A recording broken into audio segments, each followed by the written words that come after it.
नमस्कार, मैं हूं आपके साथ नैना यादव। बात करेंगे आज की सबसे अहम खबर की। देश की राजधानी दिल्ली इस समय पूरी तरह से बंधक बनी हुई है। हम ऐसा क्यों कह रहे हैं वो हम आपको तस्वीरों के माध्यम से समझाएंगे। दरअसल किसान आंदोलन जारी है और किसान आंदोलन की वजह से दिल्ली के जो मुख्य मार्ग हैं, दिल्ली के जो मुख्य कॉर्नर्स हैं, जो ऐसी सीमाएं हैं जो अन्य प्रदेशों से जुड़ती है, वहां पर किसानों का हल्ला बोल जारी है। ये 5 तस्वीरें आपके सामने। बॉर्डर जाम हो चुके हैं, गाड़ियों की लंबी कतारें नजर आ रही हैं। जिन इलाकों में जाम नहीं है वहां पर भी गाड़ियों की रफ्तार बहुत धीमी है, ट्रैफिक रेंगता हुआ सा नजर आ रहा है। अब सबसे ज्यादा मुसीबत मुसाफिरों के लिए है, खासतौर से उन लोगों के लिए जो दफ्तर जाते हैं, उनके लिए ये वक्त बहुत अहम रहा। बाजारों में भी जो लोग हैं उनको भी आने जाने में दिक्कत हुई। जगह जगह इसी तरह से किसानों का ये प्रदर्शन जारी है। कई जगहों पर बैरिकेडिंग की गई है, तो वहां पर भी बैरिकेडिंग तोड़कर किसान आगे बढ़ने की कोशिश करते हुए नजर आए। दरअसल किसानों ने पहले ही चेतावनी दी थी कि अगर उनकी मांगे नहीं मानी जाती हैं तो अब ये आंदोलन और भी ज्यादा उग्र होगा, दायरा बढ़ेगा और ये होता हुआ भी नजर आ रहा है।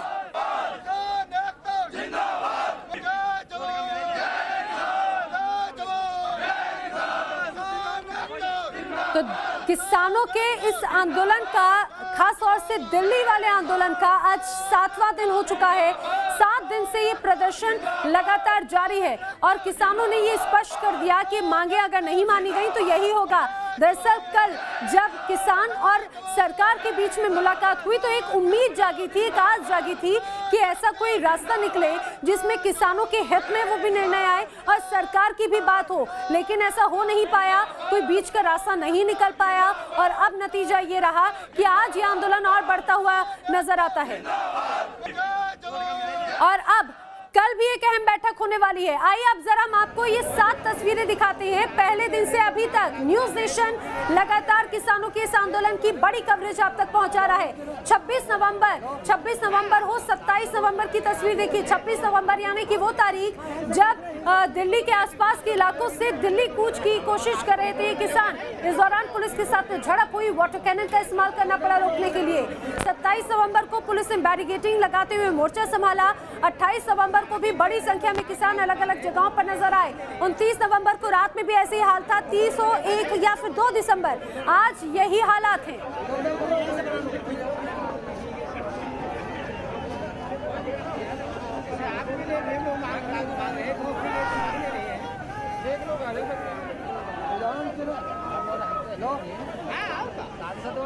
तो 7 दिन 7 तस्वीरें आपने अपनी टीवी स्क्रीन पर देखी कि आखिर किस तरह से प्रदर्शन है। लेकिन आज का दिन इसीलिए ज्यादा मुश्किल भरा है दरअसल क्योंकि ये जो आप दिल्ली का मैप देख रहे हैं, ये वो अलग अलग पॉइंट है जहां पर किसान इस समय डटे हुए हैं प्रदर्शन करते हुए। और इक्का दुक्का नहीं, हजारों की संख्या में सिंघू बॉर्डर 8 से 10 हजार किसानों की मौजूदगी यहाँ पर है। बुराड़ी मैदान जहां पर पहले जगह आवंटित की गई थी, किसान मना कर रहे थे।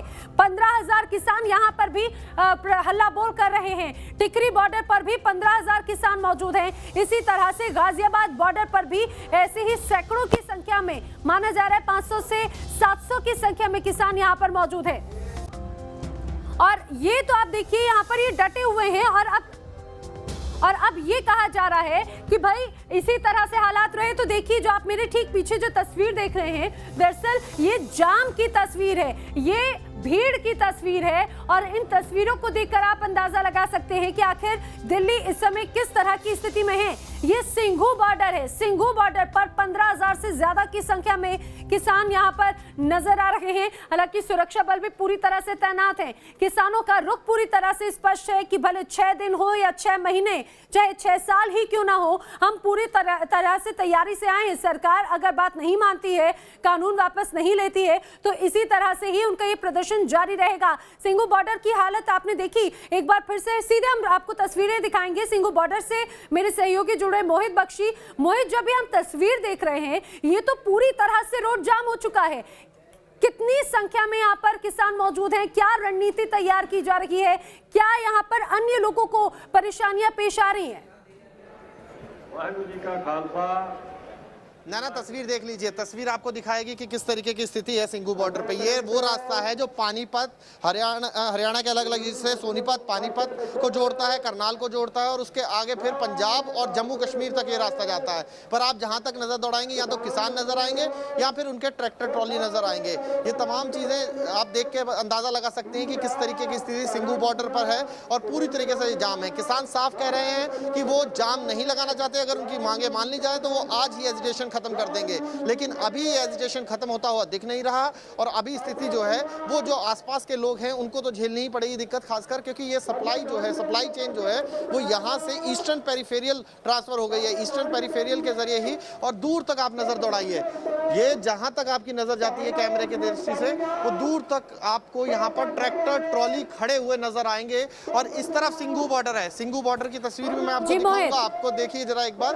बाईं तरफ जो है वो सिंघू बॉर्डर है। अभिजीत आपको दिखाएंगे कि किस तरीके से बॉर्डर पूरी तरीके से सील है और अभी ये आलम है कि अभी यहाँ से कोई भी पार नहीं कर जा सकता, सिर्फ पैदल के लिए थोड़ा सा रास्ता जरूर है, लेकिन बाकी कोई वाहन यहाँ नहीं आ सकता। और तस्वीरों से आप अंदाजा लगा सकती हैं कि इसकी हकीकत क्या है कि अभी जो एजिटेशन है, जिसको ये कहा जा रहा था कि ये एजिटेशन अभी 7 दिन 7 से ज्यादा, अगर 7 महीने भी चलना पड़े तो चलाने को तैयार है किसान। जी बिल्कुल मोहित, आपका रुख करेंगे और ये तस्वीरें जो हमारे दर्शकों को हम दिखा रहे हैं सिंघू बॉर्डर की है, कुछ इसी तरह से हाल अन्य इलाकों का भी है। मनीष मेरे सहयोगी डीएनडी से मौजूद हैं, तो अरविंद भी वो एक दूसरा रास्ता दिखाएंगे जो दिल्ली और नोएडा को जोड़ता है, क्योंकि ये रास्ता बहुत ज्यादा अहम है। चूंकि अरविंद आप जिस जगह पर खड़े हैं, आपके पीछे में गाड़ियों की कतार देख पा रही हूँ, जरा ये बताइए कि ये कितना लंबा जाम है, किस तरह से अब लोगों को दिक्कतें पेश आ रही हैं? देखिए नैना, इस वक्त में सेक्टर 15A के पास जो डीएनडी का कट है वहां पर मौजूद है। जो पूरा रास्ता है ये बंद किया हुआ है चीला बॉर्डर की तरफ जो जाता है, और दूसरी तरफ का जो रास्ता है वो डीएनडी कट है और यहाँ से डीएनडी के लिए गाड़ियां निकल रही हैं। लेकिन डीएनडी कट से लेकर नोएडा की तरफ आप ये देख सकते हैं कि कितनी लंबी कतार है। यानी अगर आप नोएडा से आ रहे हैं और दिल्ली जाना चाहते हैं तो एकमात्र रास्ता इस जगह पर जो उपलब्ध है वो सिर्फ डीएनडी कट का है, और यही वजह है कि एक लंबी कतार आपको गाड़ियों की पीछे नजर आएगी और काफी देर से जो लोग हैं वो यहाँ पर खड़े हैं। आप कितनी देर से भाई साहब ट्रैफिक में फंसे हुए हैं? हो गए 10-15 मिनट हो गए। अच्छा, कहाँ से आ रहे हैं? सरता विहार। तो आप समझ सकते हैं कि ये शख्स हैं, बहुत सारे जो दूसरे लोग हैं जिनसे हम यहाँ पर बात कर रहे हैं, उनका कहना है कि काफ़ी देर से उनको इंतजार करना पड़ रहा है और ट्रैफिक पुलिस के लिए यहाँ पर एक बड़ी असमंजस की स्थिति है, क्योंकि लोग यहाँ पर आकर उलझते हैं और जाने की कोशिश करते हैं इस रास्ते से ताकि वो अक्षरधाम की तरफ से दिल्ली की ओर जा सके। लेकिन होता यह है कि उनको रोक दिया जाता है और वो डीएनडी कट लेने के लिए मजबूर होते हैं और पीछे इस वजह से एक लंबी कतार आपको नजर आएगी। इस रास्ते को भी किसान यहाँ पर आकर जाम लगाएंगे, यहाँ पर भी हल्ला बोलेंगे, तो क्या इस तरह की भी कोई जानकारी मिल रही है? कितनी दूरी पर किसान यहाँ पर मौजूद हैं? देखिए यहाँ से चिल्ला बॉर्डर की तरफ जो चिल्ला चेक पोस्ट है वहां पर यूपी के कुछ किसान मौजूद हैं और वो वहां पर अभी भी जमे हुए हैं और इसी वजह से इस रास्ते को जो सीधा जाता था यहाँ से नोएडा से अक्षरधाम की ओर, उस रास्ते को मजबूर होकर के बंद करना पड़ा। और ये जिस जगह पर अभी ट्रैफिक रेंगता हुआ नजर आ रहा है। बिल्कुल अरविंद, अब मनीष का भी रुख कर लेते हैं। मनीष भी दिल्ली नोएडा के एक दूसरे इलाके की तस्वीर दिखा रहे हैं, डीएनडी पर इस समय मौजूद हैं। डीएनडी भी बहुत एक्टिव रहता है, हमेशा गाड़ियों की आवाजाही रहती है। मनीष, क्या आज भी इसी तरह से स्मूथ है यहाँ पर ये ट्रैफिक? जी नहीं, बिल्कुल नहीं, ट्रैफिक स्मूथ नहीं। जिस तरह से हम सुबह से कह रहे हैं कि सिर्फ चिल्ला बॉर्डर कल शाम से ही सील कर दिया गया था किसानों के जरिए और डीएनडी भी आज 12-1 बजे से सील हो जाएगा। लेटेस्ट अपडेट हम दे रहे हैं कि जो संगठन डीएनडी पर पहुंचेगा वो फिलहाल महामाया फ्लाईओवर तक पहुंच चुके हैं, मतलब वहां से महज वो 4 से 5 किलोमीटर की दूरी पर हैं डीएनडी से, और कुछ ही देर बाद वो डीएनडी पहुंचेंगे, जिसके बाद स्थिति और खराब हो जाएगी। अभी हालात क्या है, मैं गाड़ी के अंदर हूँ और मैं यहाँ से एम्स जाने की कोशिश कर रहा हूँ। ये आप गूगल मैप देखिए कि पूरा रास्ता जो है वो रेड दिखा रहा है, मतलब आगे तक लंबा ट्रैफिक जाम है। इससे हम जैसे जैसे आगे बढ़ेंगे वो दिक्कत पैदा होती जाएगी। एम्स मैं इसलिए कह रहा हूं क्योंकि तमाम लोग जो सिर्फ नोएडा से ही नहीं बल्कि दूसरे डिस्ट्रिक्ट से आते हैं, दूसरे शहरों से आते हैं इलाज करवाने के लिए। अगर कोई एम्बुलेंस खुदा न खास्ता इस रास्ते पर आए तो उससे इस लंबे जाम का देखिए आप, पूरी जो लाइन है ये रेड दिखा रही है डीएनडी से एम्स के लिए, मतलब ट्रैफिक पूरी तरह से बिल्कुल जाम है। मनीष, तस्वीरें मैं आपको बाहर चाहूंगी की आप दिखाता इस हूँ। बात हम को भी खुद थोड़ा सा गाड़ी से समझाते चले, एम्स तस्वीरें जाने दिखाते की हुए कोशिश कर रहे कि हैं। अमूमन कितना समय लगता है दिल्ली से अगर नोएडा से कोई एम्स जाना चाहे, और आज इस समय कितना समय उसमें शो हो रहा है? तस्वीरें दिखाते हुए आप ये भी बात जरा बताएं। तो देखिए, आम तौर पर महज ये 13 किलोमीटर का रास्ता है और मुश्किल से यहाँ से 10 से 11 मिनट लगते हैं। लेकिन आज जैसा कि मैं दिखा रहा हूँ आपको मैप पर भी और सड़क पर भी कि किस तरह से गाड़ियाँ रेंग रही हैं। आज अगर आप यहाँ से निकलते हैं तो आपको एम्स के लिए कम से कम जो 10 किलोमीटर का रास्ता है उसमें आपको 25 मिनट से 30 मिनट तक देने होंगे। ये हालात अभी दिखा रहा है। जैसे जैसे आप आगे बढ़ते जाएंगे, जिस तरह से हमारे सहयोगी अरविंद कह रहे थे कि पीछे सेक्टर 16 के पास जाम लगा हुआ है, वो भी सीधे डीएनडी से कनेक्ट होता है। मतलब अगर आप कहीं सेक्टर 16 में फंसते हैं तो आपको एम्स पहुंचने में आज अगर 1 घंटा भी लग जाए तो कोई बहुत बड़ी बात नहीं है। और ये हालात तब है जब अभी किसान डीएनडी बॉर्डर पर नहीं पहुंचे हैं। डीएनडी बॉर्डर से ट्रैफिक रवाना हो रहा है, लेकिन जो सूचना है वो ये है कि 1 बजे के आसपास किसान डीएनडी बॉर्डर पहुंचेंगे। महामाया फ्लाईओवर के नीचे फिलहाल उनकी पोजीशन है, जहां पर तमाम किसान संगठन के लोग जो अलग अलग जिलों से यहां आ रहे हैं, आसपास के जो जिले चाहे बुलंदशहर हो, सिकंदराबाद हो, वहां से किसान आकर पहले बिल्कुल, यानी कि आप ये बता रहे मनीष कि अब जो है किसान आगे बढ़ते हुए नजर आ रहे हैं। उन्होंने ये रणनीति तैयार की है, लगातार किसान संगठन आपस में चर्चा कर रहे हैं, रणनीति तैयार कर रहे हैं। मोहित भी वहां पर मौजूद है। मोहित, सिंघू बॉर्डर पर बहुत देर से एक अहम मीटिंग चल रही थी, किस तरह की आगे की रणनीति है, क्या तैयारी है अब किसानों की? देखिए, किसानों की क्या तैयारी है तस्वीरों में ही देख लीजिए। किसान पूरी तरीके से यहाँ एजिटेट हैं, यहाँ पर जमे हुए हैं और जो मीटिंग चल रही थी अभी वो खत्म नहीं हुई है। जैसे ही मीटिंग खत्म होगी सबसे पहले न्यूज स्टेशन अपडेट देगा। अभी तस्वीर देख लीजिए किस तरीके से उत्साही किसान है, ये पूरी तरीके से बैठे हुए हैं। जो स्टेज लगा है वहां से भाषण चल रहे हैं, लेकिन किसी तरीके का ये नजर नहीं आ रहा कि ये किसान वापस आने वाले हैं। अभी अगर हम सामने एक तस्वीर आपको और दिखाएं जिसमें आपको नजर आएगा कि लंगर के स्टॉल्स लगे हुए हैं। वहां पर लंगर के स्टॉल्स लगे हैं, बाकायदा सुबह का नाश्ता, दोपहर का खाना और फिर रात के खाने की व्यवस्था है। यानी और इन जो ट्रैक्टर ट्रॉली आपको जो दिख रहे हैं ना नैना, इन ट्रैक्टर ट्रॉली में लोगों के साथ साथ ढेर सारा रसद भी आया है। जो अनाज आया है वो यही यूज कर रहे हैं कि यहीं पर प्रयोग करके उनको खाने पीने की कोई दिक्कत ना हो, एजिटेशन लंबा चले, ये सोच कर आए हैं, ये तैयारी के साथ आए हैं। और जहां तक आप दौड़ाइए नजर ना, आप जब नजर दौड़ाएंगे तो आपको ट्रैक्टर ट्रॉली खड़े हुए नजर आएंगे। ये नेशनल हाईवे है, नेशनल हाईवे जो पंजाब को जोड़ता है, सोनीपत, हरियाणा, पूरा ये इसी रास्ते से जाते हैं जब भी लोग जाते हैं। बिल्कुल मोहित, यानी कि तैयारी पूरी इन किसानों की, अब आगे की रणनीति जरूर तय की जा रही है। इसी बीच एक बड़ी खबर बता दें, किसान अपनी रणनीति बना रहे हैं, दूसरी तरफ किसान आंदोलन को लेकर सरकार की भी अपनी हलचल लगातार जारी है। कुछ देर के बाद में अमित शाह के घर पर बैठक होनी है और इस बैठक में कृषि मंत्री नरेंद्र सिंह तोमर भी मौजूद रहने वाले हैं। जानकारी ये है कि पीयूष गोयल भी अमित शाह के घर पर पहुंच चुके हैं। दरअसल कल भी जब किसानों के साथ में मुलाकात हुई तो कृषि मंत्री के साथ पीयूष गोयल भी मौजूद थे, यानी कि नरेंद्र सिंह तोमर, पीयूष गोयल किसानों के साथ में मौजूद थे। लेकिन अब जिस तरह से कल की बातचीत बेनतीजा रही, अब आगे की रणनीति तैयार की जा रही है। किसान अपनी मांगों पर अड़े हुए हैं। किसानों की मांग क्या है वो समझिए। दरअसल कृषि कानून वापस हो, ये मांग है। दूसरी मांग है कृषि कानून में संशोधन किया जाए। तीसरी मांग है एमएसपी की लिखित गारंटी किसानों को दी जाए। मंडी कल्चर जो है वो खत्म ना हो। किसानों को ये लगता है कि इस नियम के चलते मंडी कल्चर खत्म हो जाएगा, खेती का निजीकरण ना हो। ये तमाम वो 5 अहम मांगे हैं जिनको लेकर किसान ये अपना पूरा प्रदर्शन कर रहे हैं। रविकांत राय मेरे सहयोगी ज्यादा जानकारी के साथ जुड़े हैं। रविकांत, सरकार भी अपनी जदोजहद में लगातार लगी हुई है, बैठकें शुरू होने वाली है। देखिए, इस वक्त अमित शाह के आवास पर बैठक चल रही है जिसमें केंद्रीय मंत्री पीयूष गोयल और केंद्रीय कृषि मंत्री नरेंद्र सिंह तोमर दोनों मौजूद हैं। ये दोनों नेता कल किसानों के प्रतिनिधियों के साथ बातचीत किए, लेकिन पहले दौर की बातचीत जो थी वो बेनतीजा रही थी। अब आगे सरकार की रणनीति क्या होगी, किस तरीके से कल की बैठक में किसानों को कन्विंस किया जाए, उसी रणनीति को बनाने के लिए ये बैठक बुलाई गई है। जिसमें केंद्रीय मंत्री अमित शाह भी मौजूद हैं और सरकार के तीनों बड़े मंत्री बैठकर इस रणनीति को अंजाम दे रहे हैं, ताकि कल की बैठक में किसी भी तरीके से किसानों के जो प्रतिनिधि हैं उनको समझाने का प्रयास किया जाए कि जो मौजूदा सरकार बिल लेकर आई है वो किसानों के हित में है, उनके खिलाफ नहीं है। लेकिन अभी तक की जानकारी के मुताबिक जो किसानों के प्रतिनिधि हैं वो ये मानने को तैयार नहीं है जब तक सरकार बिल को वापस लेने का आश्वासन उनको नहीं देती है। रविकांत, ये भी जरा समझाइए कि किस तरह से फॉर्मूला तैयार किया जा सकता है, क्योंकि किसानों को समझाया जाएगा या फिर बीच का कोई रास्ता निकाला जाएगा? देखिए, सरकार पूरा प्रयास कर रही है कि जो सबसे ज्यादा दिक्कत किसानों के प्रतिनिधियों को है वो एमएसपी और मंडी सिस्टम को लेकर है।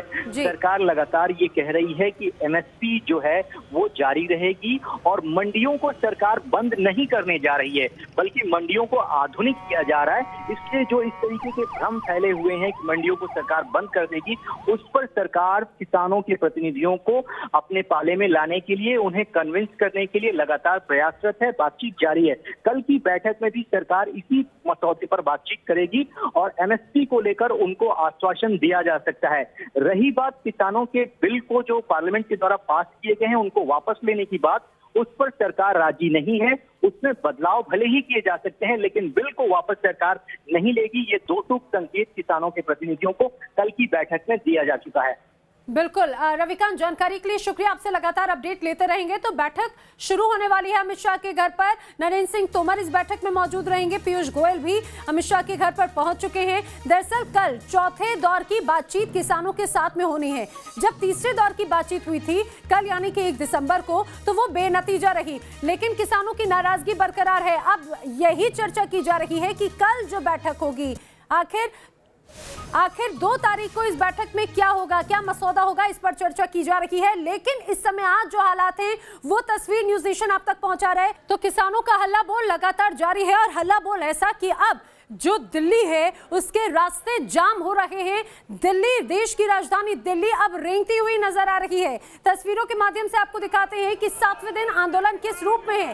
5 तस्वीरें 7 दिनों के इस प्रदर्शन के साथ में। अब सवाल ये है कि आखिर किसानों की नाराजगी दूर कैसे होगी, आखिर कब शांत होगा किसानों का ये आंदोलन, क्योंकि कल की मीटिंग तो बेनतीजा रही। अब उम्मीदें कल होने वाली बैठक, कल होने वाली मुलाकात को लेकर है। विरोध एक बार फिर से शुरू हो चुका है और जिस तरह से अब ये आंदोलन और भी ज्यादा बढ़ता जा रहा है, सुरक्षा बल जगह जगह पर मुस्तैद हैं, जगह जगह बैरिकेडिंग की गई है। अगर आप दिल्ली एनसीआर में रहते हैं, अगर आप आज कहीं बाहर जाने वाले हैं तो इस खबर को बेहतर तरीके से समझिए, क्योंकि अगर आप घर से बाहर निकलेंगे तो आपको घंटों इंतजार करना पड़ सकता है। आप ट्रैफिक जाम में फंस सकते हैं, आपको अपने गंतव्य तक जाने में बहुत लंबा समय लग सकता है, क्योंकि अन्नदाता सड़कों पर है। दिल्ली की सड़कें जाम की जा रही है।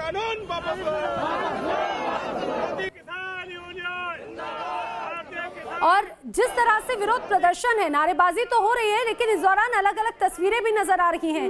चिल्ला बॉर्डर पर एक अलग रूप इस प्रदर्शन का देखने को मिला।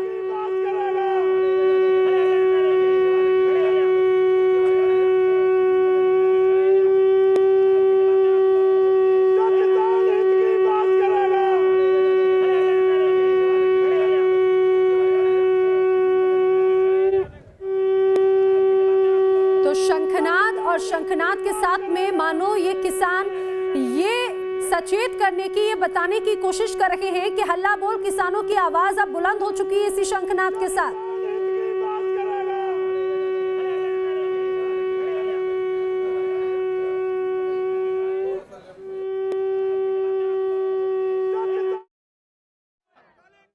जब किसानों ने जाने का ही मन बना लिया तो ये बैरिकेडिंग कहाँ रोक पाएगी। वो तो सिर्फ एक सरकार को हम बताना चाह रहे हैं कि आप किसानों की स्थिति को देखो, किसानों के आक्रोश को देखो और किसानों की बात को समझो। वरना जिस दिन अभी आदेश आ गया, मान लो अभी टिकैत साहब भी कहते हैं चलना है, तो ये तो संसद तक जाने के लिए भी न रोक पाएगी, ये पुलिस नहीं रोक सकती। कल जो मीटिंग हुई है इससे साफ पता लगता है कि सरकार की जो नीयत है बिल्कुल ही किसानों के पक्ष में नहीं है, किसानों का शोषण करना चाहती है वो। नहीं, दिल्ली में तो घुसने को तो आज घुस जाए, लेकिन दिल्ली में घुसना क्या है, ये तो कह रहे हैं जी वहाँ चले जाओ बुराड़ी मैदान। बुराड़ी मैदान नहीं जाएगा किसान, जो है 26 तारीख की 26 जनवरी की परेड देख कर चलेगा। जब तक नहीं जाएंगे, जब तक ये हमारे मांगे पूरी नहीं होंगी, जब तक यहाँ से हम वापस नहीं अपने कानून ये वापस लेंगे, तभी यहाँ से हम वापस जाएंगे। क्योंकि किसान इतना परेशान है, ना तो गन्ने का पैसा मिल रहा है, ना हम लोगों का धान बिक रहा है। जी मीटिंग हुई है, मीटिंग में आश्वासन दिया जाता है, कोई भी अच्छी तरीके से बात नहीं की जाती है किसान से। यही बताया जाता है कानून अच्छे हैं, ये अच्छा है। अगर अच्छे हैं तो इतने ये सैकड़ों लोग किसान ये रोड पे हैं, अच्छे हैं, तो ये लोग बेवकूफ़ हैं क्या ये यहाँ खड़े हैं? तो आपने किसानों को सुना और उनकी आपने समस्या भी सुनी, उनकी शिकायतें भी सुनी, और साथ ही में हम आपको तस्वीरें भी दिखाते जा रहे हैं। युवा किसान भी हैं और अनुभवी किसान भी हैं। उनका स्पष्ट कहना है कि जो ये कानून है वो वापस लिया जाए, लेकिन इस हल्ला बोल से दिल्ली एनसीआर के लोगों की मुश्किलें जरूर बढ़ रही हैं। अरविंद, आपके पीछे मैं कतार देख पा रही हूँ, जरा ये भी लोगों से जानने की कोशिश कीजिए कि उन्हें इस दौरान किस तरह की समस्याएं उनके सामने है और कब तक हालात सामान्य हो सकते हैं, क्या असर आपको नजर आते हैं? देखिए, मेरी सलाह यह है कि जो लोग इस वक्त दिल्ली एनसीआर की तरफ सफर कर रहे हैं वो दिल्ली पुलिस के ट्विटर हैंडल पर जरूर चले जाएं, क्योंकि उनको पता चलेगा कि कौन सा रूट बंद है और कौन सा रूट डाइवर्ट किया गया है। कुछ लोग हैं, उनसे बातचीत की कोशिश करते हैं। सर, आप कितनी देर से जाम में फंसे हुए थे? आधा घंटा हो गया। आधे घंटे से पीछे से लगातार जाम है? हाँ। और कहाँ जाना है आपको? मैंने जाना है दिल्ली रोहिणी। दिल्ली रोहिणी रोहिणी जाना है। तो ये रास्ता तो बंद है, आपको डीएनडी का हाँ। रास्ता करना पड़ेगा। हाँ जी। तो जाहिर तौर पर नैना, आप समझ सकते हैं कि जो लोग हैं वो काफी दिक्कत में हैं। कितनी देर से भाई साहब आप जाम में हैं? लगभग 30 मिनट से। कितनी देर से जाम में हैं? 30 मिनट से। 30 मिनट से। कहाँ से आ रहे हैं? मैं नोएडा एक्सटेंशन से। तो ये आप समझ सकते हैं नैना, कोई 30 मिनट से, कोई 1 घंटे से, कोई 45 मिनट से यहाँ पर रुका हुआ है, और कहीं ना कहीं दिल्ली एनसीआर तक आने वाले लोगों की रास्ते में एक बड़ी अड़चन हो गई है किसानों का ये आंदोलन। यहाँ से जो रास्ता जाता था अक्षरधाम की तरफ, चिल्ला बॉर्डर की तरफ, वो रास्ता पूरी तरीके से बंद कर दिया गया है। एकमात्र जो विकल्प बचता है वो ये डीएनडी कट वाला रूट है, और यहाँ तक पहुँचने के लिए चूंकि एक ही रास्ता बचा है, लिहाजा एक लंबी कतार वाहनों की यहाँ पर नजर आती है। और चूंकि दोपहर 12 बजे से वक्त थोड़ा आगे बढ़ा है, लिहाजा थोड़ी सी स्थिति सुधरी है। सुबह और स्थिति खराब थी, लेकिन अभी भी ट्रैफिक जाम की स्थिति से निजात मिलने वाली नहीं है। कम से कम इस वक्त जो स्थिति नजर आ रही है उसे देखकर तो ये लगता है। बिल्कुल, यानी कि अभी जो स्थिति है, अभी आने वाले कुछ घंटों तक तो ऐसे ही ट्रैफिक जैम रहने वाला है दिल्ली नोएडा की सड़कों पर। मनीष, अरविंद और मोहित, फिलहाल आप तीनों का शुक्रिया। आपसे लगातार हम अपडेट लेते रहेंगे, तस्वीरें आप हमारे दर्शकों तक पहुंचाते रहेंगे। किसानों के इस आंदोलन को लेकर न्यूज नेशन हर तस्वीर, हर खबर आप तक पहुंचा रहा है। रुक रहे एक ब्रेक के लिए।